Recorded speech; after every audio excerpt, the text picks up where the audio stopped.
Hayaan mo silang maliitin ka. Ang mahalaga, hindi ka mayabang tulad nila. May mga taong huhusga sa'yo kahit hindi nila alam ang mga pinagdaanan mo. May mga taong tatawanan ka habang nagsisimula ka pa lang.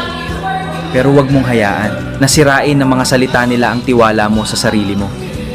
Hindi nila alam ang mga sakripisyong ginagawa mo, ang mga gabi na nagpupuyat ka at ang mga pangarap na tahimik mong ipinaglalaban. Mas mabuting tahimik kang nagsisikap kaysa maingay kang nagyayabang. Hayaan mo ang sipag, disiplina, mabuting ugali at respeto sa kapwa ang magsalita para sa'yo. Hindi mo kailangang patunayan ang halaga mo sa lahat ng tao. Dahil darating ang tamang panahon na kusa nilang makikita ang bunga ng lahat ng pinaghirapan mo. At kapag dumating ang tagumpay, manatili kang mapagpakumbaba. Huwag mong suklian ng pagmamataas ang mga taong minsang nanghamak sa'yo.